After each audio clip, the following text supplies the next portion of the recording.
Ladies and gentlemen, dear colleagues and friends, on behalf of the Southeast Europe Association, I bid you a very warm welcome to our international workshop on shaping young people's future in the Western Balkans and Southeast Europe. A special welcome goes to the representatives from the young generation from all over Southeast Europe and to the external guests from the branch office Cologne of the Southeast Europe Society.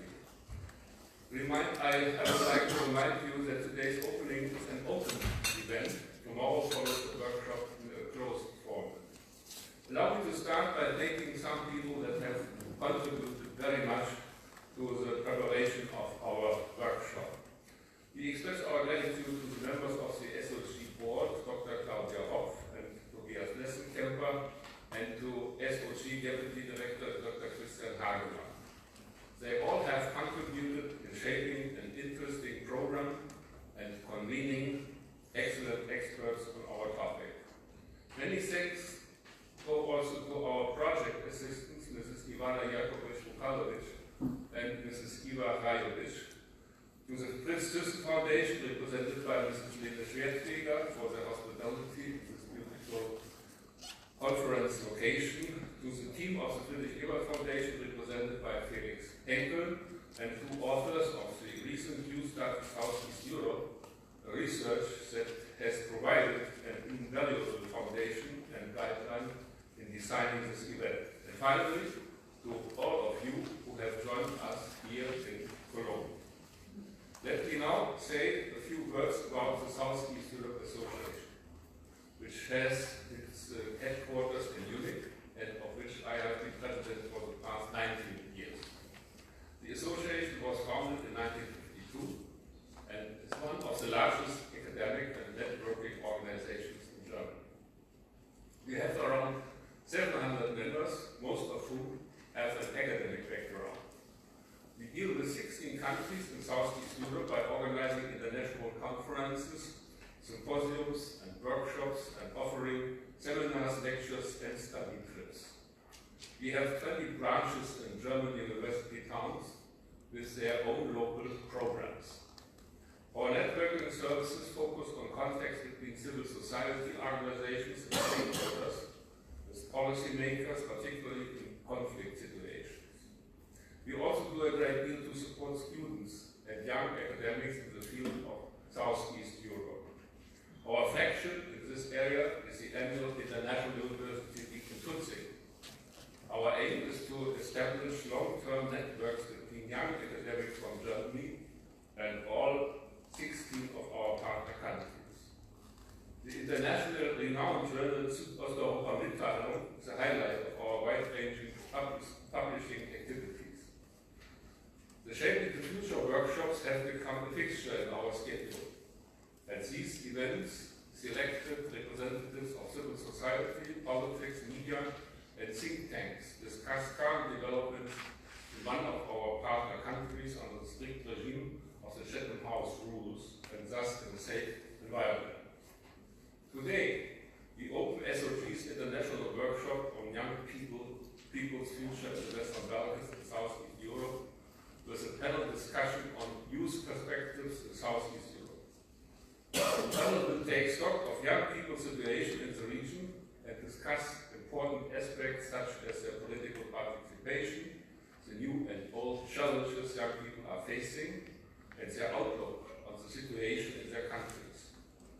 Young people in Southeast Europe share many experiences and difficulties with their peers in the rest of Europe, but many of their problems are much more pronounced.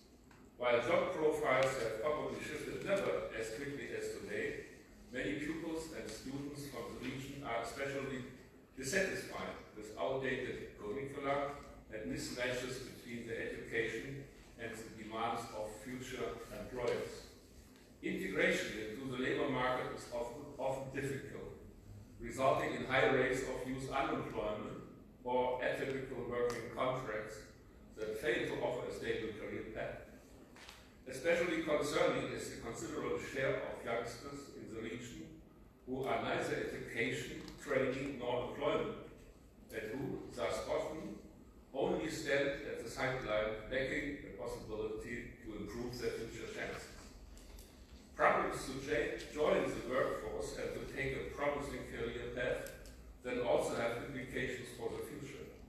circumstances postponed young people's economic independence and made it more difficult for them to start their own families. As many young people see no hope in political participation and engaging for change in their home countries, migration is often the only solution to improve one's personal situation and to find a better life. This big picture does of course not represent the situation of all young people in the region, and especially not in the same way for all countries. Still, it gives an overview of problems shared in one way or the other in the region and by a relevant share of the young generation. The Friedrich Ebert Foundation has conducted a broad study among young people in Southeast Europe in 2018 that offers a differentiated picture and can serve as a meaningful starting point for the debate in this workshop today and tomorrow. Overall, the results point of the complexity of the situation and that solutions will not be simple. Take the example of educational mobility, which is a double-edged sword for the countries of the region. The researchers found that, on the one hand, education mobility to the EU supports young people's skills and increases their political interest, making it more likely that they become involved in their societies. It thus works to the benefit of the countries. Still, on the other hand, it also makes them more likely to migrate and to leave their country permanently, thereby leading to the often cited brain drain.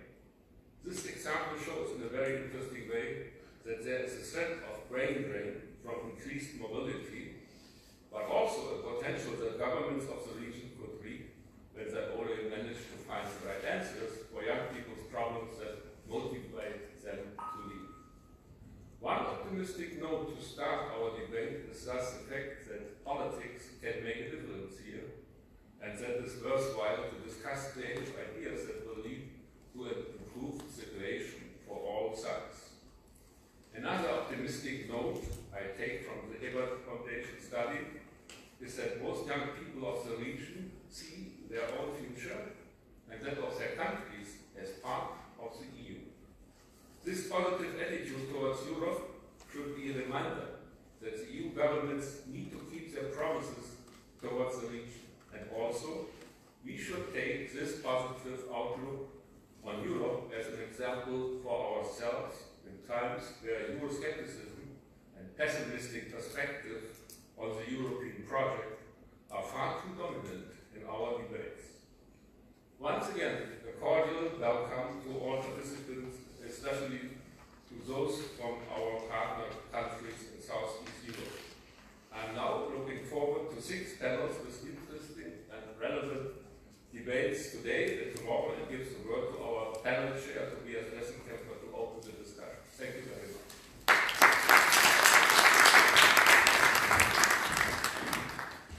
Good afternoon, everyone. Welcome to Cologne, also on my behalf. My name is Tobias Flessenkemper. I'm going to be part of this panel discussion as a moderator, and also be part of the whole international workshop together with my colleague Claudia Hopf, which has, together with Christian, worked on the preparation of this. I'm very happy that we have this event in Cologne. I'm myself from Cologne, and the idea actually started, and Mr. Erler was probably too modest to say, Cologne is a place where the Stability Pact for Southeast Europe was created back in 1999. And for those of you who are staying until Saturday morning, I will do a little city tour with you to some of the sites of where meetings were held in 1999, as well as to other places of interest in Cologne, which indeed has also quite a link to Southeastern Europe, dating back to the Roman period and, of course, then later through the Roman Empire, Byzance, and most lately, of course, in the 20th century through migration. And if you look at who lives in Cologne, you will see that many people in Cologne actually have some roots in Southeastern Europe and in the partner countries of the Southeast Europe Association. What we wanted to do with this public debate, and you see the iPhone over there, or the smartphone over there, is to kick off the workshop. This is a bit of an experimental thing. So I'm welcoming not only the workshop participants for tomorrow, but also our guests, including representatives of the media. And of course, we are not yet in the time when students are back, so we're still in the slow summer mode in Cologne, but the live stream should allow people to participate in the discussion also later on. And this is a difference to the rest of the workshop, which will be held, as Dr. Erler said, under the Chatham House rule. It gives me a particular pleasure to welcome Mirna Jusić, who is actually one of the co-authors of the study that was referred to. We're not going to only discuss about the study, but of course, in a good sense of partnership, we want to draw upon the material that has been developed, and we will start this discussion with Mirna giving us a little bit of a glimpse view of some of the key findings, so to set the ground. Mr. Erler put it on a number of other topics, which will be part of both tonight's discussions as well as tomorrow's discussion. And we will first discuss a little bit here on the podium tonight, together with Miruna Troncotă from Bukarest. She has been one of the organizers of a very important conference, or contributors of the Romanian EU presidency earlier this year, where the EU presidency has actually put a focus on young people and EU integration, and held in Bukarest, and I'm sure she can share some findings. To my left is Aleksandra Vukčević from the Youth Initiative. Is it Vukčević? You're right. I select Vukčević, Aleksandra, from the Youth Initiative for Human Rights from Podgorica, Montenegro. As I'm working for the Council of Europe, I'm particularly happy to inform you that the Youth Initiative for Human Rights has been nominated as one of the 3 organizations in the run-up for the Václav Havel Prize, so a very important organization regionally in promoting young people's rights and human rights. And to my right is Moll, and he's historian and trainer in the field of intercultural cooperation, and known to many of you as one of those experts who have helped RAICO, the Regional Youth Cooperation Office, on its way, but he has also had a long-term view on what is the situation of young people and the engagement of young people in Europe in Southeastern Europe. What we thought now is to relax and to listen to Mirna for around 10 minutes about some of the key findings of the study, and then we'll discuss and hear our panelists with some opinions about the perspectives for young people in Southeastern Europe and of young people in Southeastern Europe. And then I would like to invite you as well to engage into an interactive discussion. And around 7:30, I think, 7:45 at the latest, we would like to welcome you very much to join us for a little reception outside to continue networking and discussion. So if that is okay, we'll proceed with Mirna starting some findings from the youth study. Mirna. Hello, everyone. It's okay. It's on. Okay, great. So yes, I will try to present only some of the findings, which is a huge challenge in 10 minutes, but let's try. Just a small background on the youth studies. More than 10,000 young people aged 14 to 29 from 10 countries of Southeast Europe participated in this survey, covering a broad range of topics concerning, for instance, their experiences and aspiration in relation to education, employment, political and civic engagement, family relation, leisure, the use of ICT, but also their values, their attitudes and beliefs.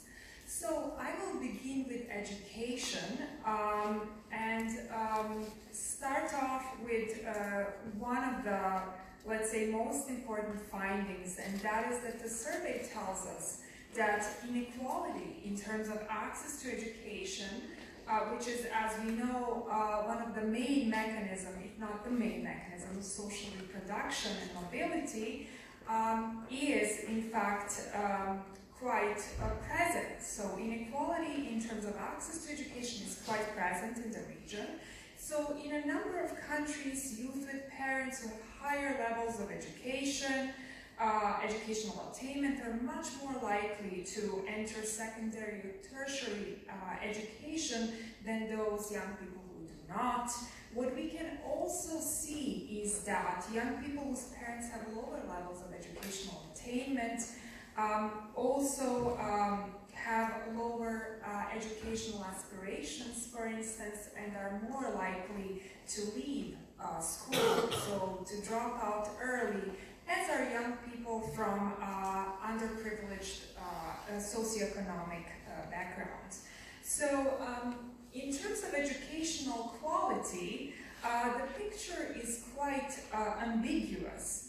While in relation to the last round of youth surveys, which were conducted in the region between 2011 and 2015, satisfaction with the quality of education has improved or increased somewhat in most countries of the region. The data also reveal, as I will show here, a very, very salient perception of corruption in educational systems in the region. And there has in fact been an increase in most countries since the last round of surveys. There has also been some improvement in terms of the practical aspects of education, with more young people reporting in most of the countries having participated in some sort of internship or practical, but at the same time, most young people perceived that the educational systems in their countries were not adapted to the world of work. In terms of employment, I will not repeat what has already been said, but essentially the situation is quite bleak. In many countries, especially in Bosnia, Albania, and Kosovo, there's quite a large share of young people who are unemployed. In the same countries, there's also a large share of youth who have so-called need status, so they're neither in employment nor in education and training. And what is sort of common to both of these, let's say, statuses is that these young people tend to come also from more underprivileged backgrounds, so they have parents with lower levels of educational attainment, or tend to come from households with lower levels of material possessions. What is also quite present in the region is precariousness of work. So a lot of people are working non-standard jobs. So we can say that the political economy of insecurity is very much present in Southeast Europe. It is also interesting to see that most young people in the region, well, not most, but quite a bit of them, actually 42% on average, are in jobs that they are not trained for. So there's quite a strong skills mismatch in the region. While the majority are employed in the private sector, many would actually want to be working in the public sector. So this is the most visible in Western Balkan 6 countries, so those countries who have not joined the EU, where young people would like to work in more secure public sector jobs. And what is also striking in terms of the difference between young people in Western Balkans 6 as opposed to those youth from those countries that have joined the EU is also that when asked which factors were most important to finding a job as a young person, young people from the Western Balkans region really ranked highly, having a political party affiliation. So this is, seems to be perceived as quite an important thing to have, right? In terms of young people's socio-political values and attitudes, we can really see that there is that this idea of a strong state ensuring a decent living is attractive to most people in the region, which is not surprising given the situation, at least in the labor market. And the finding millennial socialism is widespread among youth in Southeast Europe. So they support a strong welfare state, having, greater social equality, but also government ownership of business and industry should be increased, which is very interesting that young people, young people in the region find essentially, and this can be related to this idea of millennial socialism, which was coined after young people born approximately between 1980 and 2000. So the millennials started supporting different movements or political parties with a democratic socialist orientation. So in that sense, we can see that the youth in Southeast Europe very much supports these ideas as well. What is also very important, and this was also mentioned before, is that young people in the region are overwhelmingly pro-European. So it's interesting to see that many of them trust the European Union more than their own national governments. At the same time, they have a strong sense of a European identity, and also when asked whether they support European integration of their country, for those countries, of course, who have not joined the EU, and also whether they support the stay of their country in the EU, for those of them that have, most of them, the majority was in favor of the EU, and this ranged from for instance, 56% in Serbia to as high as 95% in Albania. I will briefly switch to political participation. So young people in the region of Southeast Europe feel weakly represented in national politics, and that they feel that youth should have a stronger say. But at the same time, they report very little interest in politics and very little knowledge of politics. On the other hand, voter turnout is reported as rather high, with substantial share of those stating that they have voted in the last national elections.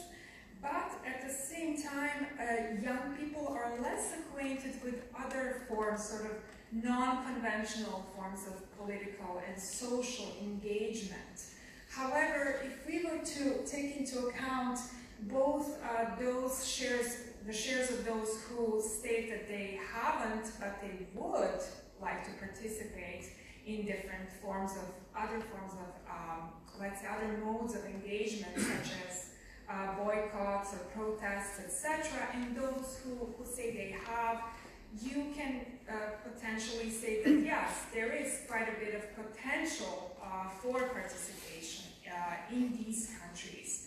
It is also interesting to note that young people from the region are not very happy with conventional mainstream politics. They do not want to have political functions or unwilling to take on political positions, and very few of them actually hold such positions. What is important to say is that political and civic engagement in the region tends to correlate highly positively with, strongly positively with higher educational attainment and economic and cultural capital. So you could say that participation is a matter of having access to resources. And the last, let's say, area which I will address is emigration. So actually mobility and migration in the region, and the results here are really, really striking. So, and actually not too surprising for us who know the region. So the survey findings show significant contrast between countries that have joined and those that have not joined the EU. So young people from Romania, Bulgaria, Croatia, and Slovenia are least interested in leaving their country for longer than 6 months, as opposed to those countries, those youth from countries that have not joined the EU. In terms of duration also, young people from EU member states are less motivated to stay abroad for long periods of time. But it is also important to say that the share of youth with no intention to leave has also increased in the last years if comparing to the last round of surveys, and especially so in the case of young people from EU member states, Romania, Croatia, and Bulgaria. So, young people, why do young people want to leave the region? Well, they're mostly motivated by economic factors, so reasons such as, finding a job or, just a better career prospects, greater income, scored the highest.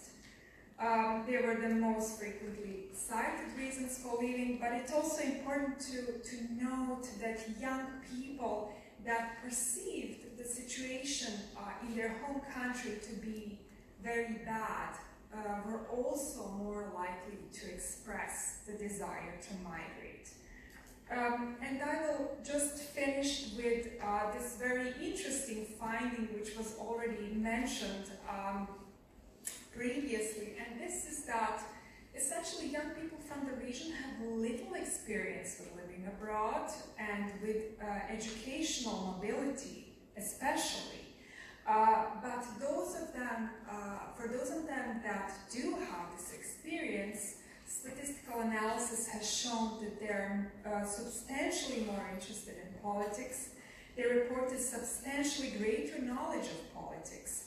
They were more willing to take on political functions, much more active in terms of non-conventional political and civic engagement, less supportive of nationalistic ideas, but at the same time, much more willing to emigrate. So I'll stop here. Thank you very much.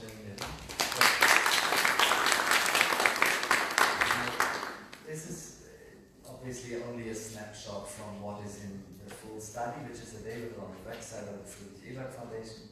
And for those who want to have some more information about it, there are Mirna is here, but also I see Felix Henkel, who is actually leading the program on Southeast Europe and has been commissioning this study.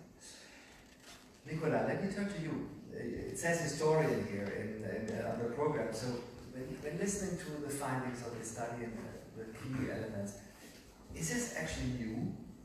Are these new phenomena, or is there something which we can maybe date back a bit longer? If you think about immigration, work-related immigration.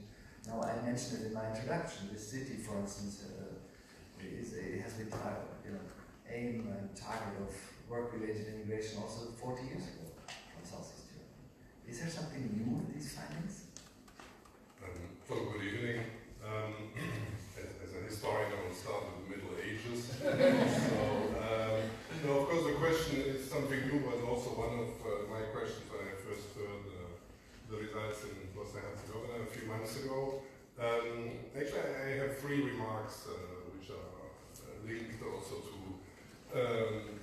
our general discussion. The first, actually, I wanted to add also some findings from some other surveys which have been done very recently, which basically go in the same direction, which doesn't show a very optimistic picture in general. So other survey, for example, there was a survey from 16 to 26-year-old people, what is important in your life, and just 10% are answered to be politically active, while more than 80% are answered to have fun, for example. Or another survey conducted last year was 17 to 19-year-olds, so tighter group, which showed very strong affinities for more than 30% of the respondents with authoritarian attitudes. So, for example, the young people agreed with statements that there should be more repression against non-conformist persons, or that we need strong leaders who tell us exactly what we should do and what we should not do. So it illustrates this problematic situation. The only thing is, these are not surveys from Southeastern Europe. These are surveys from Germany and from Switzerland. So I don't say this to say that everything is same and there is nothing specific problems in Southeastern Europe. I think there are specific problems in Southeastern Europe, but at the same time, I think we need also to avoid the trap of a very dark situation in Southeastern Europe, which in the same time more automatically think that the more shining situation in Western Europe. I mean, the inequality in education in Germany is well known as we don't even talk about it anymore because everybody has accepted it and internalized it, but it's horrible. I mean, the inequality in social equality in Germany in education is really very, very strong. So, and I say this also to I think it's important to put these trends really in relation to European trends, to see what is different, what is common, what is similar, what is different. So that was my first remark. But second remark is the question, is there something new? Because, when I arrived the first time in Sarajevo in 2003, one of the very first things I heard is about a survey that more than 70 or 80% of young people in Bosnia and Herzegovina want to leave the country.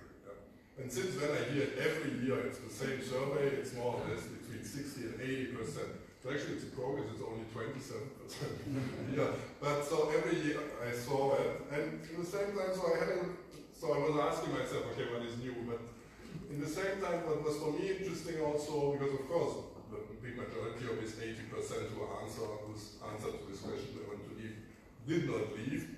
So for me, one of the questions is the mood worse than the situation? I mean, in German you say it's die Stimmung schlechter als die Lage. Or to what extent is, but of course the bad mood is also worsening the situation, so it has an effect. But at the same time, that's my personal observation, most of people, I will talk from Bosnia and Herzegovina because it's the country I live, who are leaving is not the 20 to 25, it's the 35 to 45 year-old people who go to Germany, and it's logical. Germany is looking for Fachkräfte, and it's the older one. Of course, but they have children who are 5 or 10 years old, so of course also young people are. Nicola, these are the people who were surveyed 20 years ago. But to leave, so it just took them 20 years now to leave. And finally have the opportunity to leave. No, but I think it's also important, but it's not only an issue of young people. I mean, this is what I also said. I mean,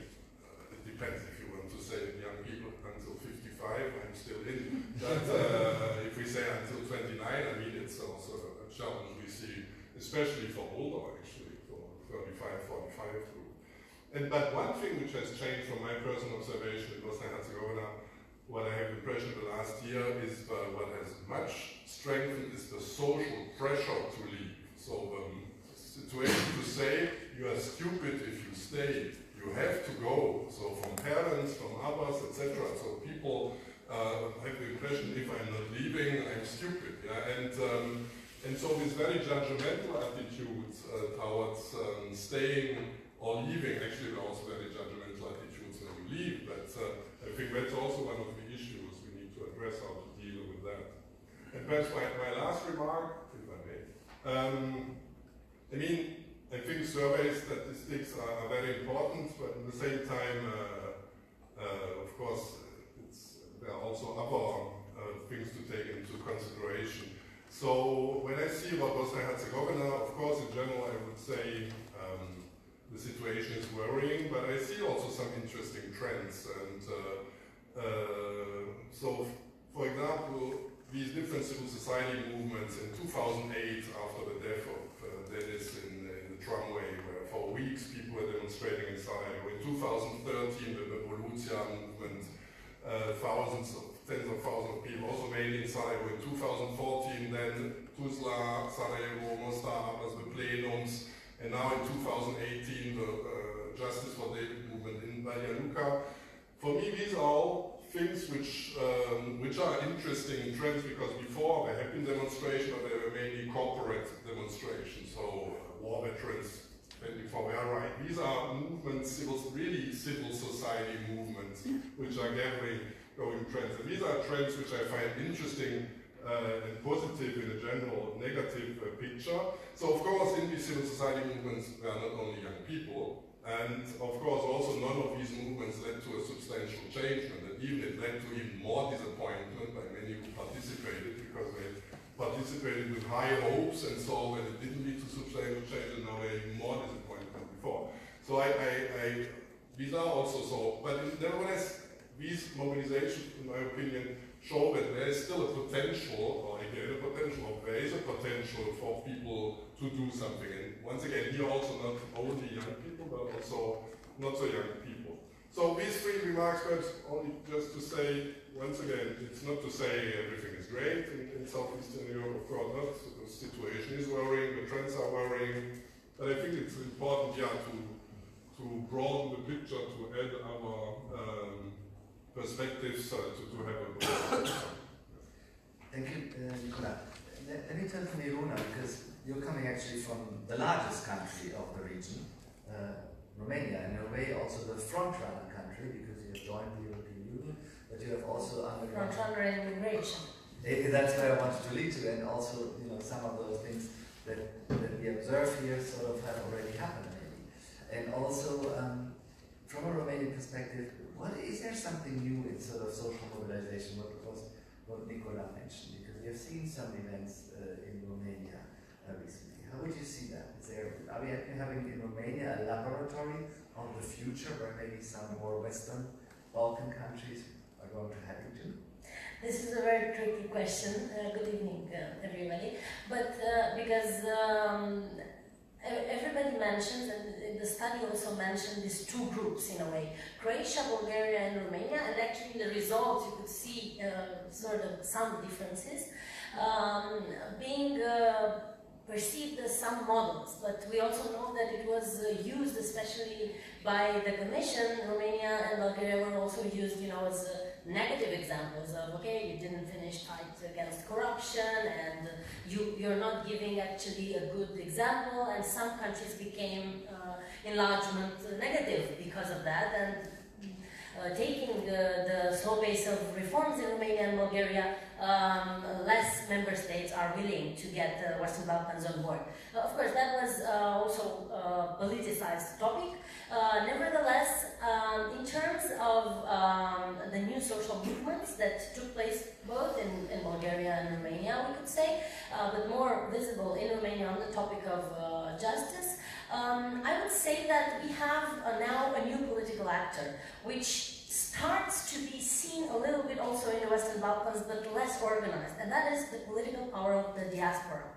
The people who left already for maybe 5 to 10, even 15 years, and who start to be a political actor. I mean, in Romania in 2014, they directly influenced elections. Now, last year, they organized the biggest, let's say, diaspora social movement in the center of Bukarest, which led to a very violent reaction of the police against it, and so on. So it dominated the last 2 or 3 years the political debate in Romania. This movement is very pro-European. Many of the people who are actually financing those civic society movements are based in other countries. So in some ways we could talk about people who did not yet decide to come back, but are very reflective and very carefully watching what happens politically in Romania. They are participating in elections, and this can be even a game changer. It seems that maybe this year could also be a game changer. And I'm thinking, especially that we know that there is a wider diaspora, we could say even a more mature diaspora. For example, in the case of Bosnia and Sweden and all the older refugees from the war, they're already parents with children and grandparents who still kept relations with their extended family who remained in the Balkans, but did not end up neither in coming back or in becoming or in putting more political pressure. So I think that what we lack right now, of course, maybe it's a form of maturity of diaspora, would be initiatives to contribute and to reach at a certain point this concept of circular migration, because we should also underline that there is nothing wrong with moving in another country, working and having your, let's say, own personal plans. What is really worrying is when you couple that with having no other options, no other opportunities in your own countries. And I think what is interesting to take from the Romanians' example of this, let's say, very involved diaspora with a lot of young people studying in Western universities, who practically devote their free time to organize and to mobilize for political, let's say, changes in Romania, could be exactly this idea of using diaspora in a direct way to transform societies. I would even say that even the very, very, let's say, unfinished process of reconciliation, which we all need to have in mind whenever we talk about reforming our societies, and especially post-Yugoslav societies. I think diaspora elites could have tremendous influence on a new type of narrative, a new type of historical narrative, because they were educated and they took part in societies which learned how to get over their conflicts and how to solve their issues without sort of maintaining this informal networks of hostility and ethnic hatred, right?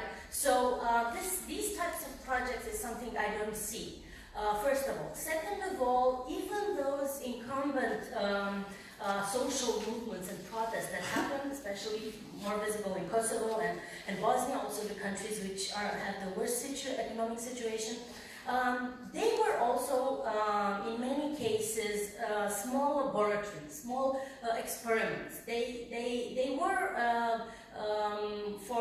they did not aim for a long-term change, and their requirements did not transform into political platforms. We didn't see any new political party, any young people taking over any new jobs in those countries. We saw a few months of debates, and then everything just went back to the old game.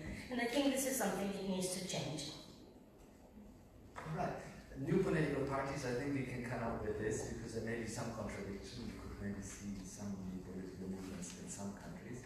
But thank you for stressing this diaspora dimension, and actually this kind of looking at Romania, maybe looking into the future or future developments, but maybe not, or maybe yes. Let me turn to Aleksandra. Aleksandra actually comes from the smallest frontrunner country for the European Union member states, and also the youngest country so far in Europe. No, the second youngest. The youngest ones in terms of being an EU candidate country, from Montenegro. And how do you see these kind of discussions reflected when we talk about young people in Montenegro, which by default are not very many? So how important are young people's perspectives actually in Montenegrin society? Just speak. Good evening to everyone. First of all, I would like to address the results that Mirna just showed us were unfortunately expected, because we all know what are the main challenges in our countries, Western Balkans and the sea as well, and what are the consequences of it. For example, there are unemployment, bad social economic situation that young people are living in it, as well the outdated educational system, which often leads to the migration of young people that or actually brain drain. So right now we're having the situation in Montenegro with our educational system still provides the occupations that are not in the line with the job market demands actually. So for example, like you asked Nicholas what's the difference now and years before. The difference is, for example, maybe 20 years ago,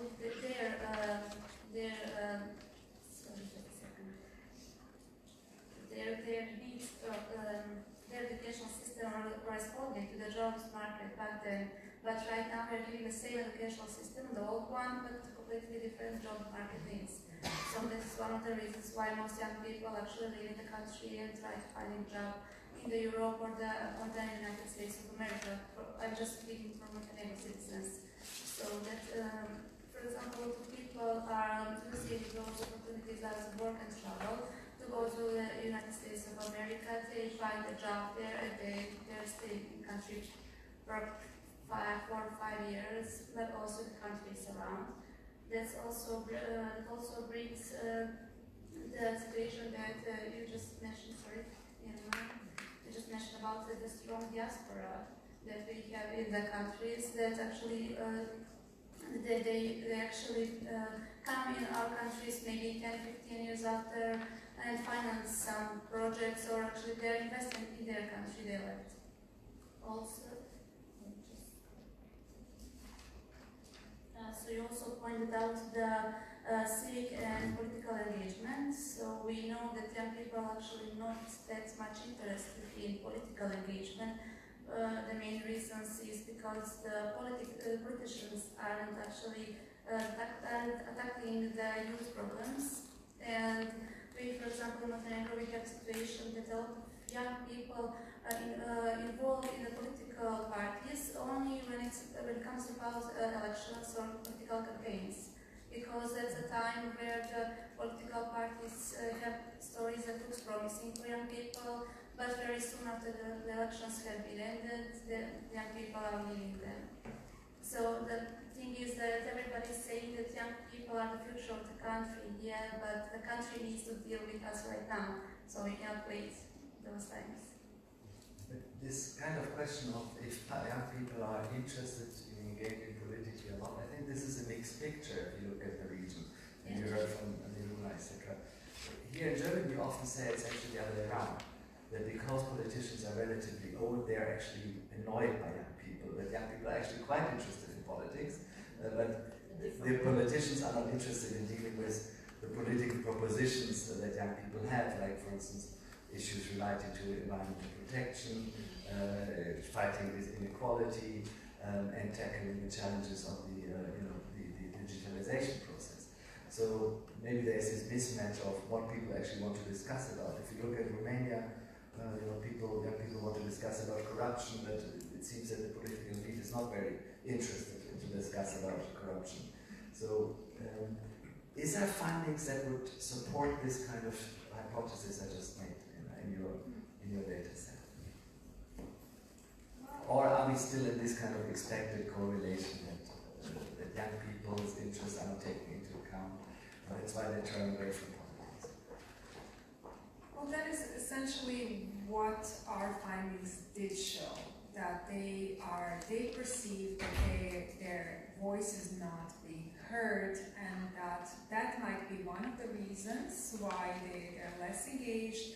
But I think what our findings also showed is that young people have a very low trust in institutions, and that's also one of the reasons why they choose not to participate or even have lower interest in politics. And if you relate that to this notion or this finding, essentially, that their main anxiety is corruption. So that's their number one anxiety in the region, is corruption, and then followed by poverty, by joblessness, etc. Also, climate change is among them. It's maybe lower on the list, but it's definitely there.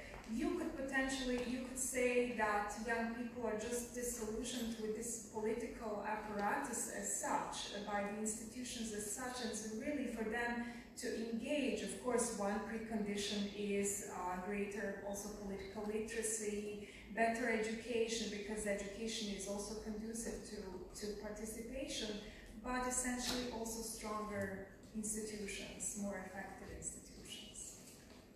You surveyed, and we have discussed here, basically 10 countries, which all are, you can say, transition countries, because they have a different kind of political regime and until the 1990s. Is there a long-term effect you can observe from being a post-communist country with regard to issues of dealing with the past? that is still, determining young people's life today in 2020? That is sort of common or specific? Is there an issue of discussing the past from your experience? Which part? I leave it open exactly. If you talk about the socialist heritage or if you talk about the 90s, I mean, of course, the 90s wars are much more a topic than the socialist heritage as such. In those countries affected by war. Yeah. If we talk now about the post-Yugoslav space, I will talk about those, but and of course also because the focus is so much on the 90s, the discussion about the socialist heritage is much less. I mean, it's different in Croatia, but Croatia is a survey. What I nevertheless find interesting, but this is also, I had one remark, for example, by reading this socialist millennial and this attitude. When I was reading this, the file, I had the impression, is this now analyzed as something per se negative?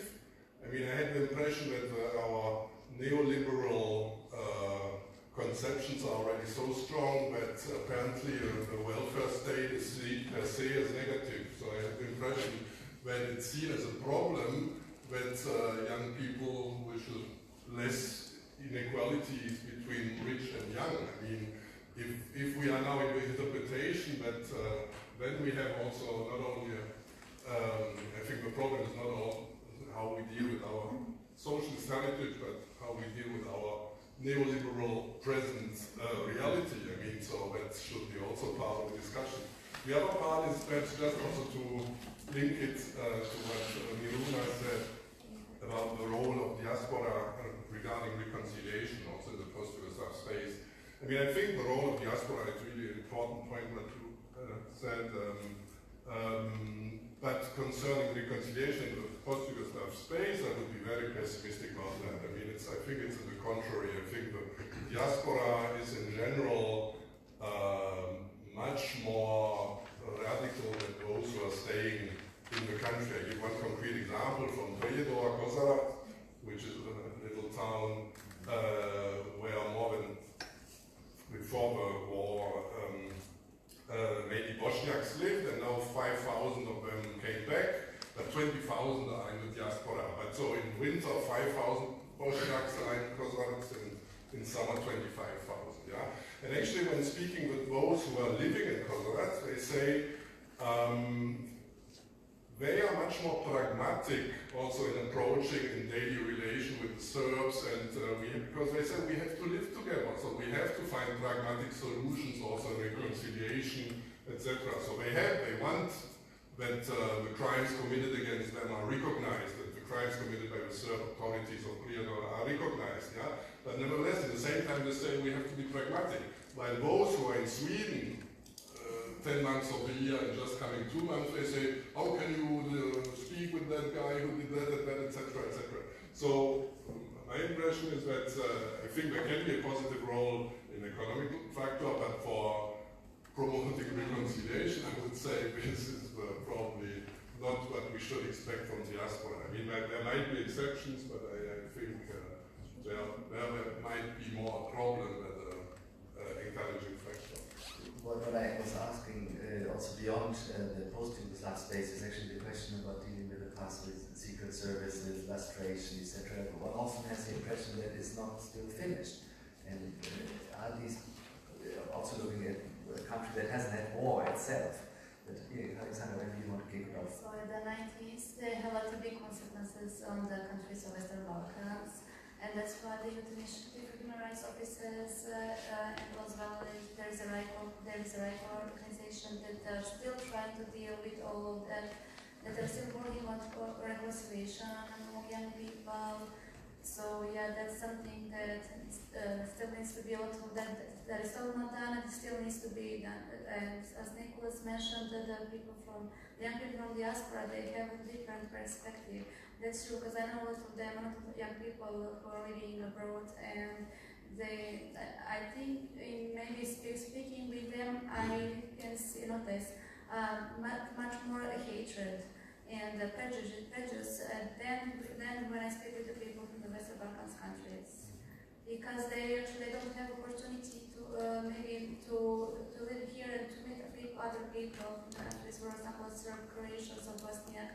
They're just there by themselves alone in diaspora. They're not really well aware of what's going on here right now. So they only have the stories they have learned from their parents. While Miruna is answering on this question of secret services and so on, please get ready for comments and questions to our panelists. I'll come down and ask you. Actually it's a big issue right now in Romania because we are celebrating this year, commemorating also 30 years from the Romanian Revolution, which was very violent, and this issue of the lack of lustration and the fact that a lot of former communist, former Securitate members were involved in politics. Actually, the main political parties were full of former Securitate and Communist Party members. Now becomes an issue because many young people have this feeling that there was a huge time which was lost. Usually we say we need a new generation, we need one generation to make a total transition, right? And there are now many public discussions. Okay, we have 30 years after, where are we? We're still discussing about unfinished processes and lack of democratic practices. And one of the symptoms of this situation is found in this lack of lustration. But I wanted to connect this also with the fact that we discuss about young people in a very homogeneous way, right? Even this sort of almost this etiquette of millennial socialists and so on, hipsters of capitalism and so on. I think it's very important to say that young people are very diverse and they are in at least several social groups and they have very different expectations for living abroad or for staying in their own country. Because I think we are talking about a mixed group of people who are staying and they're reproducing corrupt practices that they've seen in their surrounding. For example, young people who get into politics or get into these public jobs with huge salaries that we also have in Romania, and they reproduce corrupt patterns. And in a way, the fact that they're still in our countries is not a good sign in a way, or is not a good sign for changing anything significant. Also, diaspora is a very heterogeneous group of people, right? And they also have different implications. Of course, I would say that we really need a much in-depth mapping of young people.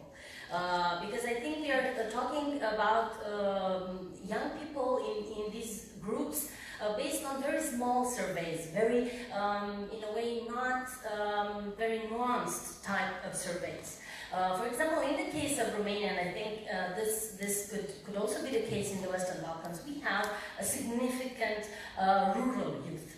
We don't know anything about them.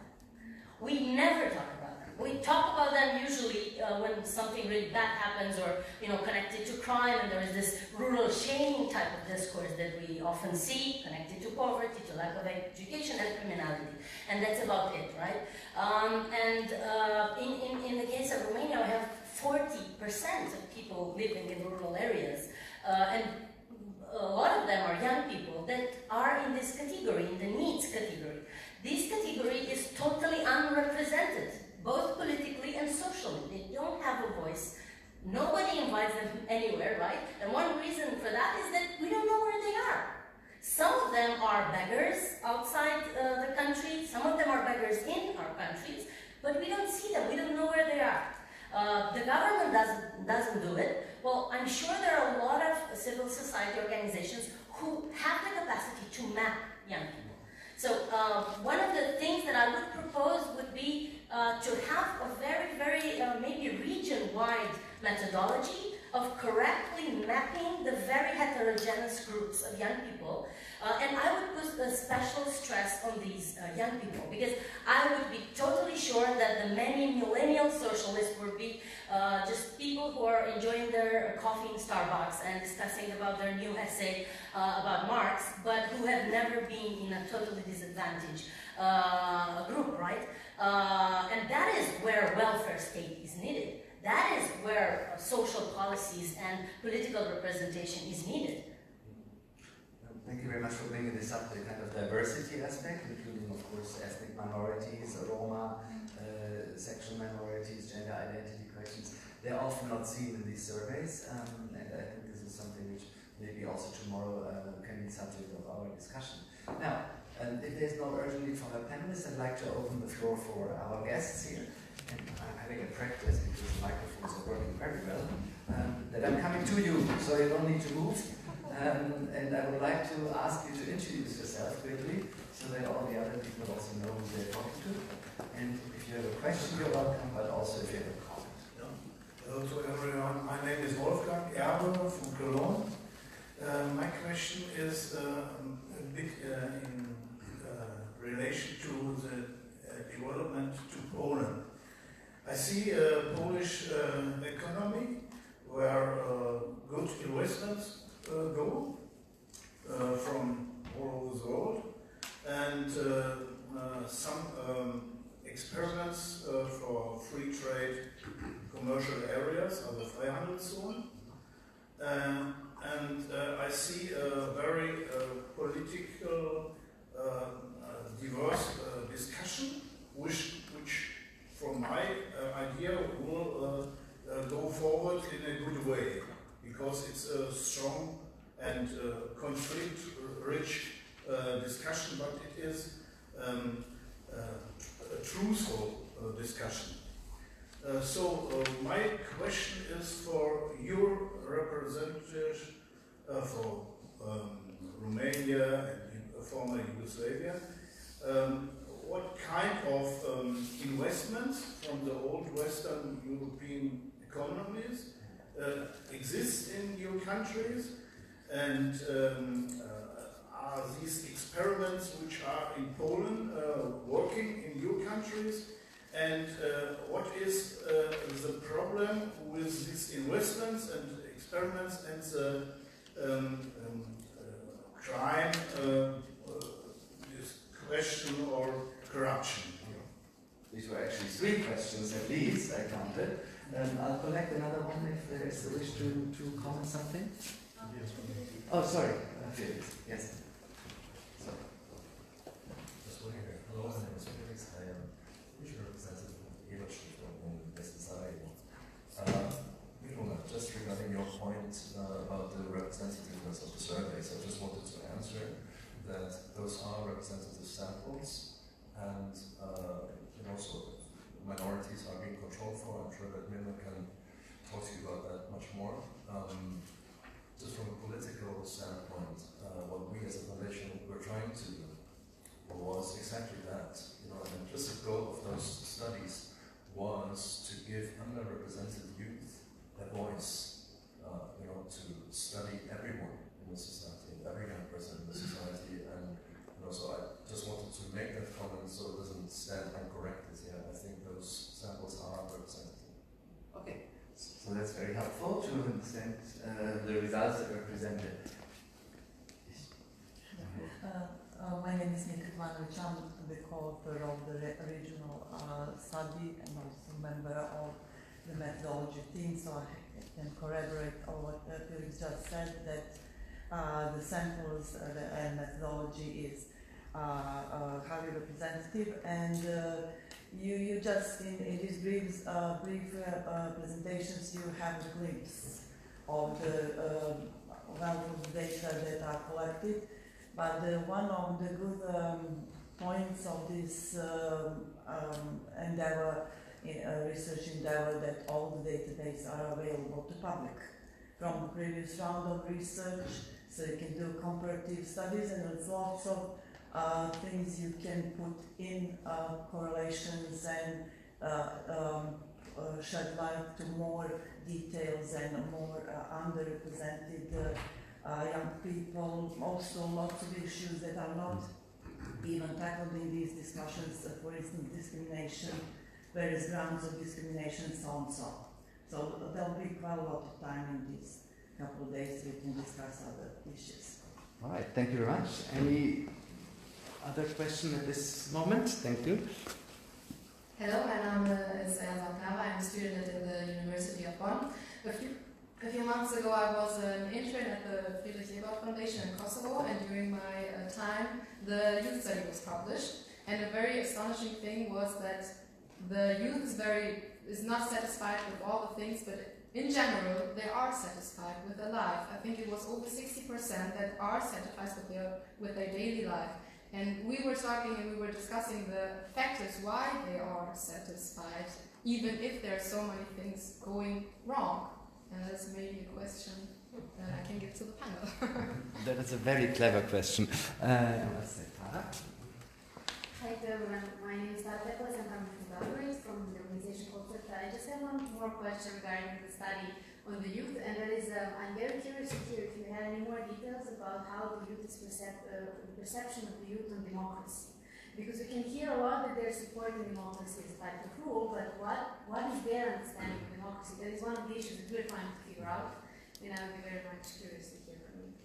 All right, now this is the last one in this round. We'll have a second round. So I keep my panelists very busy because I think these various questions can be answered by all of you.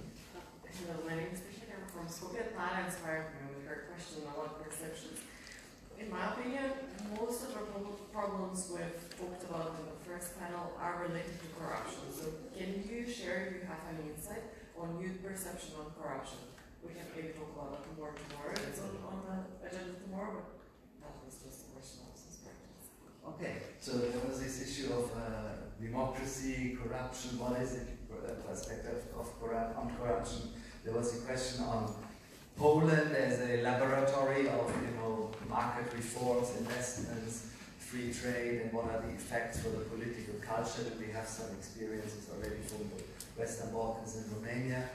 There was the question on people are unhappy, but at the same time they are happy, or they are unsatisfied, but at the same time they seem to be satisfied.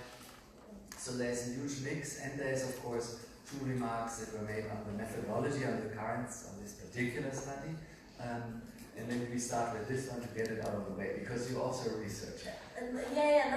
Actually my comment was not pointed directly to the study, and I'm sorry that I did not mention that. For example, I had my discourse on this idea that they are absent from our discussions, but they are present in the study, because in Romanian media we never talk about these young people. Even with this protest, we have to be aware of the fact that this protest culture also is class-based, and in Romania it is very much connected to a middle class, IT sector type of people who have the luxury to discuss about corruption. But if you talk with people living in rural areas and having no opportunities, corruption will not be the first element on their agenda. I think their first element on their agenda would be what they could eat tomorrow, or how they could secure their living spaces for their basic needs, right? And with this, I wanted to connect it with this more general, to give my input on this general idea of what type of democracy young people desire, and why they are satisfied with what they have. And I think nobody mentioned a little bit of elephant in the room, a geopolitical elephant in the room, which usually starts with a discussion on fake news. Young people are online. Young people inform and even start putting a hierarchy of their political values from online. And online is extremely vulnerable to various types of information, and a lot of it could be fake, especially close to or connected to elections. Of course, that's not only in our area, but in our area maybe this is more sensitive, because the anti-European, anti-NATO, anti-democracy types of discourses have very visible impact on young people. Mostly teenagers, but also disadvantaged young people. who, because of precarious education, could be much easier to be fed with fake information. But I think we should go beyond that, and we should accept that all of us are as vulnerable as others in being contaminated with this fake information. And I think their expectation from politicians and from democracy in general, it could be in many ways connected to the type of online materials they are exposed to and the type of, again, political values their parents and their social milieu is talking about. So again, I would say we have to be very careful when we talk about what kind of young people have what kind of expectations from democracy, because I think different kinds of young people from these class-based groups have different expectations from democracy. And this is exactly what fake news and all these foreign interventions, possible interventions in electoral campaigns is using. This huge appetite for unverified information, which actually makes our own political, the basis of our own political information. A very important point. You want to pick up on that? You speak into the microphone, very closely to speak here. I would like to answer about the questions of the people who are happy but they're not happy. You mentioned. So because I know those kind of people. Those are people who are satisfied with their own personal life, but still they are aware what is bad around them, what is not functioning well. For example, when it comes about unemployment, those are people who are aware that there are a lot of people who doesn't have a job, their situation is bad, but still they found themselves a job, or they maybe start working something by themselves, starting a private business or something like that. Or when it comes about education, we all know that our education system is old, outdated, but still everybody can find themselves their own source of learning. They don't have to depend upon the books that you have to learn in schools and universities. Everybody can find themselves something new, some new ways of learning for themselves. So actually those are people who are trying to make their own life in their own way, not depending upon the conditions that are around them. That's my opinion. That's a very important thought already, which also will indicate there is some sort of political interest, because if you're happy for yourself but unhappy for the others, there could be some political energy there that you can use. Who wants to pick up on this? Exactly on the same point. Because I also had an interesting encounter already several years ago in Sarajevo. I met a young woman who had left during the war as a kid and who lived in London, who made her whole education in London, who studied in London, brilliant studies, everything. And then she decided to come back to Sarajevo with 2 kids, and she had found a job there. And I found that super interesting and super encouraging. I mean, that she comes back. Yeah? And so I spoke with her and said, so what are you doing? I said, I'm doing your business. Are you also getting engaged, I don't know, in social life or political life? And then she answered, no. All what I'm interested in is my micro life. And this I found super interesting expression, my micro life. So means families and friends. Yeah? So actually, of course, I understood it also as a form of protection. You protect your bubble, or you create a sort of bubble where you feel well. So you protect it. This one helps for feeling happy. So on this one hand, you can see it as something positive. On the other hand, it's of course something which disconnects you. I mean, you cannot build a society only with micro lives. I mean, when a society doesn't make sense, then we are in a total individualistic. But I think at the same time, for me, it's not to say this micro life attitude is bad. I mean, everybody deserves, and I hope everybody has a great micro life. But the thing is how to connect your micro life with the social life. Yeah, how nevertheless, that it does not become a bubble which is closed, and how could it develop nevertheless a link to micro life. But at the same time, I think it's a sort of protection first against all the negative energy which is there, and I think it's not only even people who have a job. I think I know also persons who don't have a job who are happy with their micro life. Yeah, but it's also a way to protect them. But at the same time, I also see that sometimes when this barrier between microlife and the rest breaks, and that's what I said, for example, beginning with that social pressure in Bosnia-Herzegovina, which is going now much more, you have to leave the country, otherwise you're stupid, and something like that. And so, for example, I know one person who was not dissatisfied very much with her life in general, but now she left to Germany with her family, and now everything is bad in Bosnia-Herzegovina. Everything is bad in her former life, everything is bad, because she has really internalized. I mean, of course, it's also a way to leave.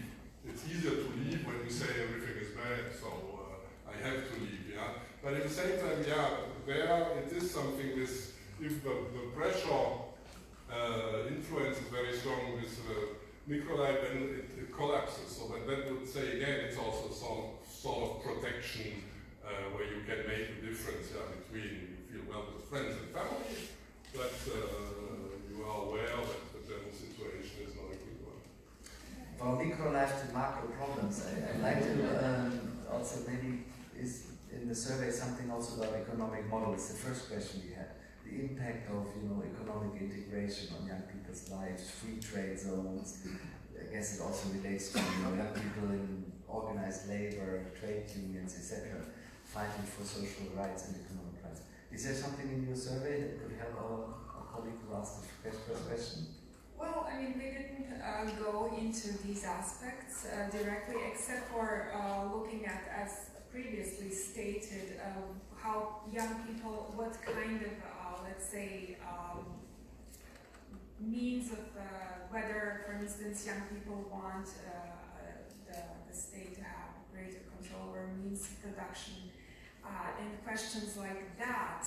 But it's obvious, I think, throughout the region that there has been quite a bit of a flexibilization of work, which is also sometimes in some parts of the region driven by foreign direct investments, and where it's in the interest of investors to have labor that can be fired and hired more easily. So that obviously also impacts the economic situation of young people, as we could see before, because the majority of them are engaged in non-standard forms of work, except for, interestingly, in Bulgaria and Romania, where essentially young people tend to work in standard permanent contracts. I just wanted to go back to this really interesting question of the optimism, if you permit. One of the findings also of the statistical analysis was essentially that young people, that this life satisfaction and optimism of young youth is closely correlated to their European identity.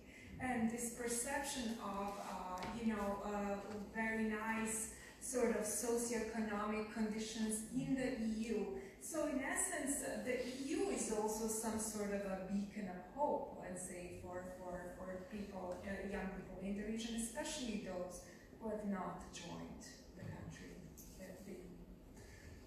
Last chance for the audience for a last round of quick comments, and then we'll give it back to the panel. And I think there's a very nice buffet and some drinks waiting outside, which you all deserve. Some of you have traveled today, so we won't make it too long. I would like to make two comments. One is about life satisfaction and micro-life and social life. Life satisfaction is usually built around macro-life, and it's contradictory to participation in social life. So if you we call that atomized strategies. So each young person is an atom and doing her or his own strategies. The other one is about what young people mean by corruption. This is exactly the question I wrote to myself for tomorrow's panel, because we don't know what they are. When we ask them about corruption in education, we actually don't know what they mean by with that, because it's a public discourse. Corruption is within public discourse, and each issue from public discourse is highly reflected in the discourse of young people. So That's why you have these contradictions. They are satisfied with education. They mean they micro surroundings. They are satisfied with their school, with their friends, with it. That's what they mean by satisfaction with education. When we talk about corruption in education, we talk about public issue. So if I ask you, what is corruption in education, do you have an answer? Is it monetary bribe? Is it plagiarism? Is it clientelism, political clientelism? Is it something, because we asked them, have they heard about, do they have knowledge about corruption in education, not specific cases. So this is a public discourse. But the other issue that is going to be, I think, raised tomorrow again is why are these informal strategies of clientelism so normalized by the young people in Southeast Europe? Yeah, they're really normalized. You have to become a member of the party in order to be employed. You have to.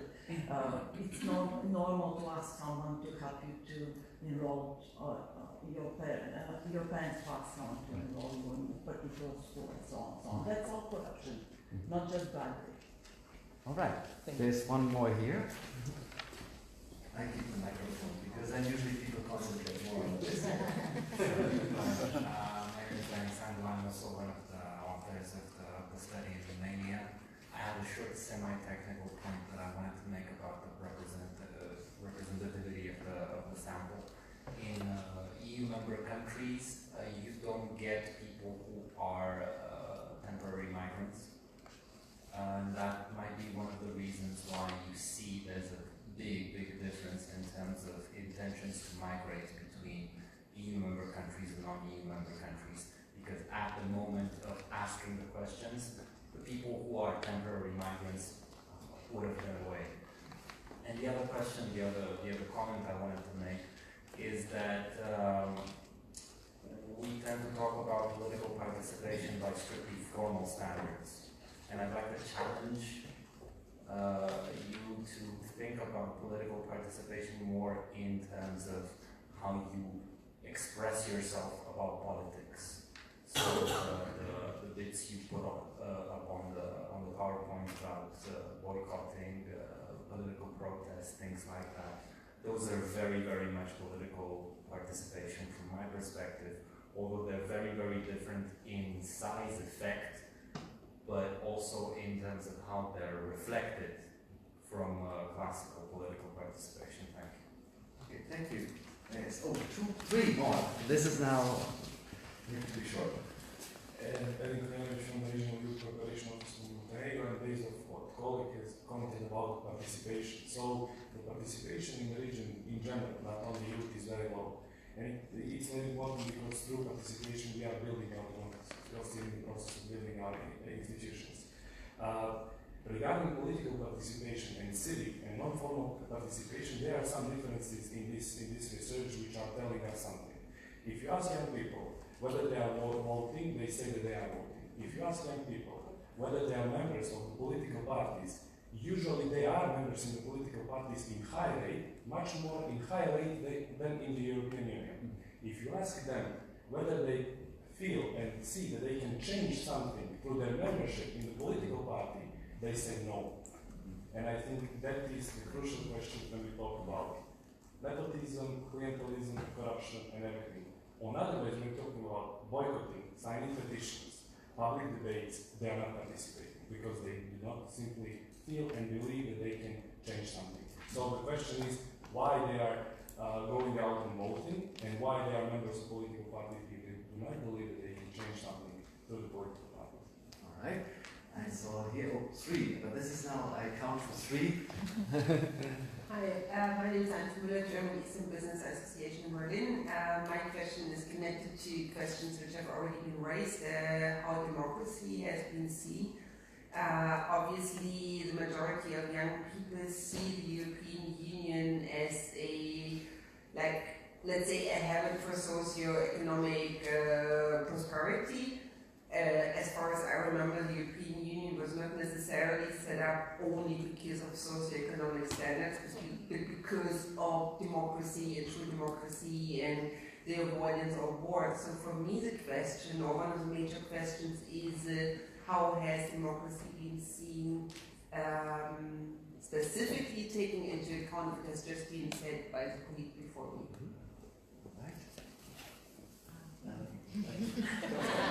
Hello, my name is Kitty.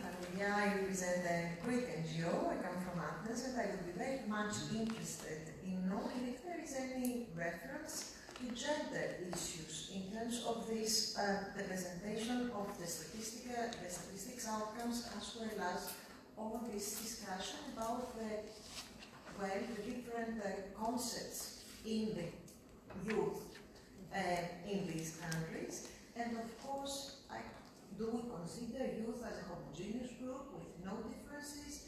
Because I think this is a major issue, at least in Greece, having to do with young female unemployment. And I would like to know what is your opinion about this, because I was really surprised that nobody mentioned it. Okay, very important question, of course, and the last question. I know, but we won't we have a bit.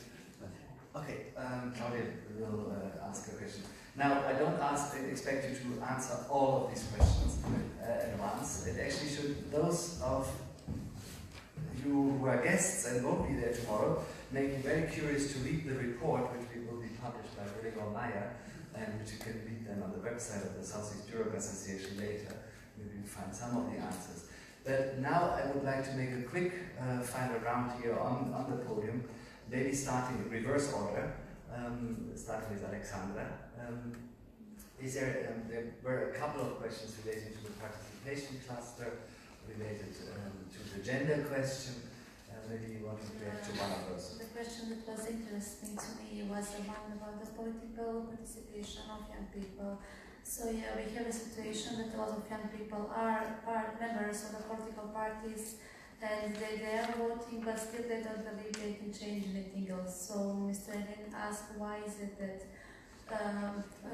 from my perspective, what I see is that first, that is the easiest way for young people maybe to get a job, because they know becoming a member, sometimes that brings you a job. So it's legal, it's easy, but still why don't they don't believe they can change anything, because we are living in a country where, for example, me, since I was born, we still have the same persons who are living in the country. So even much longer than you were born.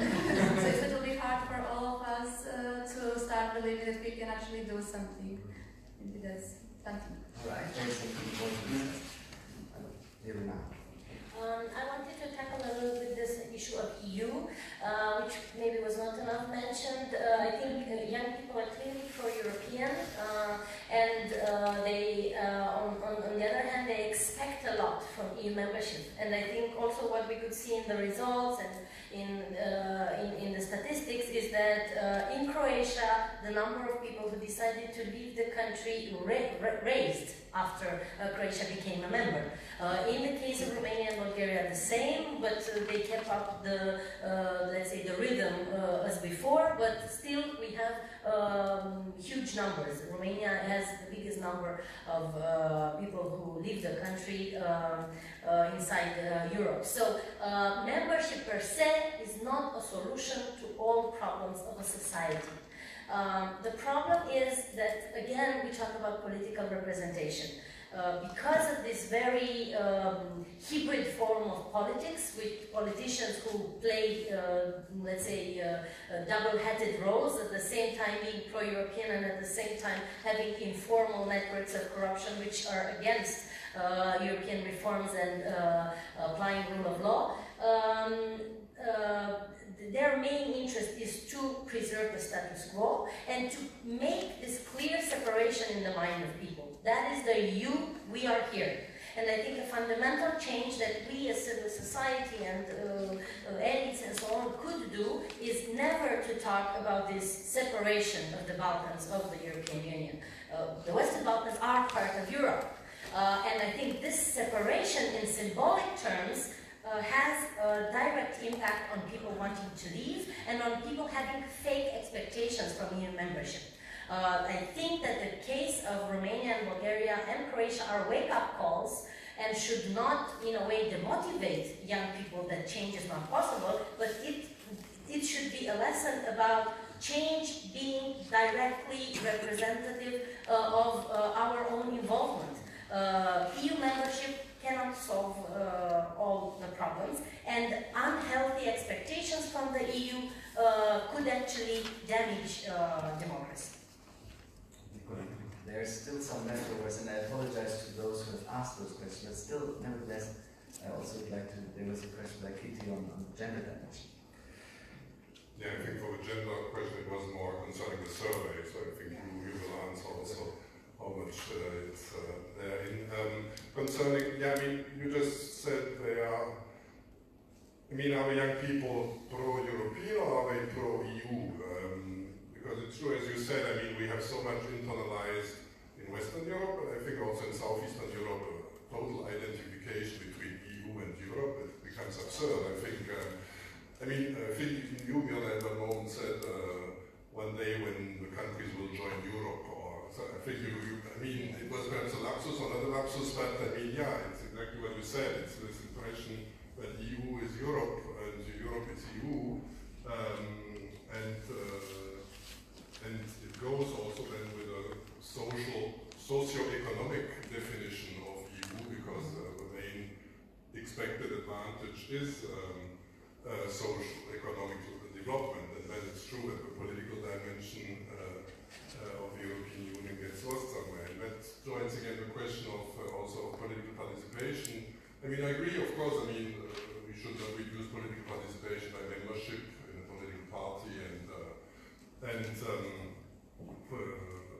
voting. And I think the answer why young people member of political party, you answered perfectly well.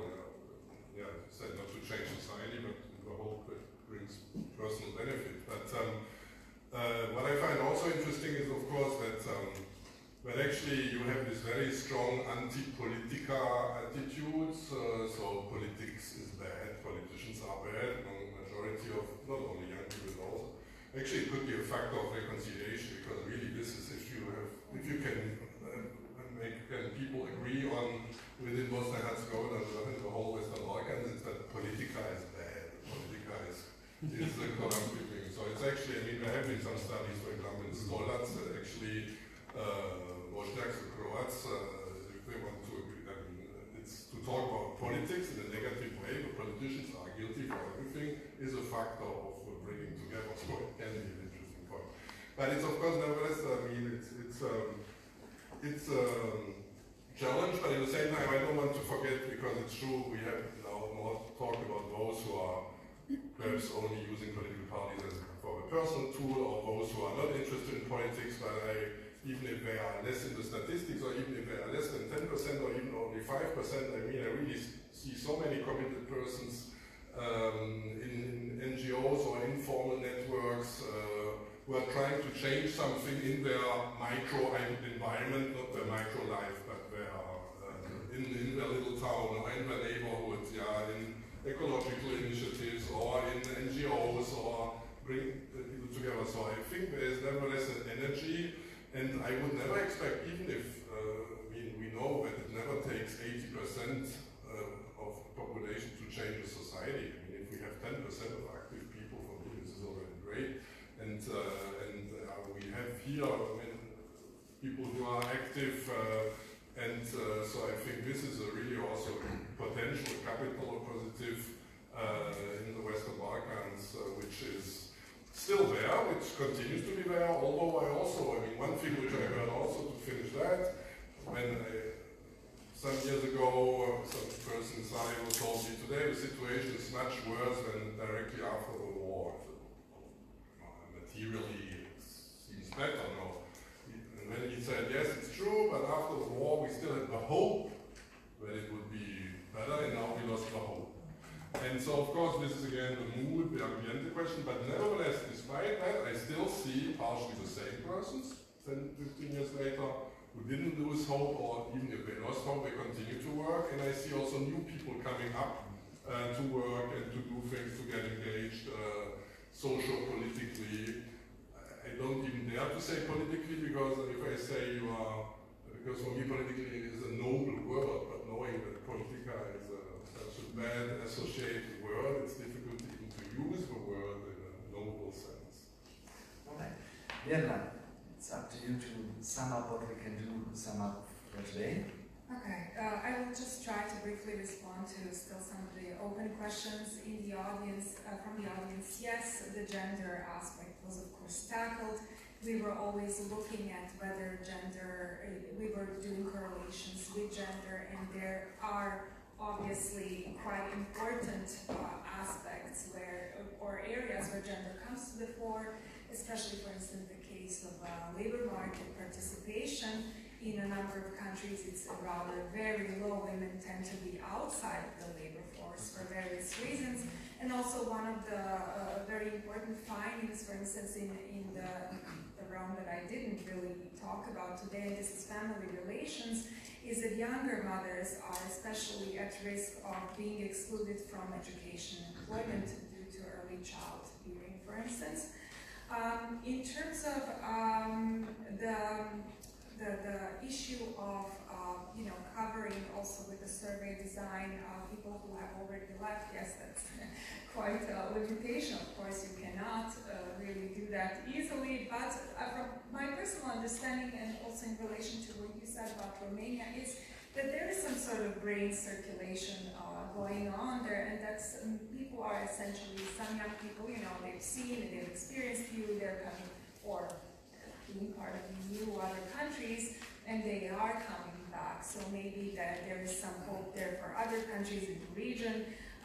In terms of, I also wanted to touch upon this idea of the democracy and whether this is, how young people perceive democracy. Our survey show us there's a substantial decline, essentially, in some countries in general, satisfaction with democracy. Of course, we could not go in depth into how young people, what they even understand with, how they understand this notion of democracy. But what is interesting, there's again this cleavage between EU and non-EU countries, where actually there is a general satisfaction with democracy has increased by 9% in EU member states, as opposed to earlier surveys, whereas it has actually declined in the non-EU member states by 6%.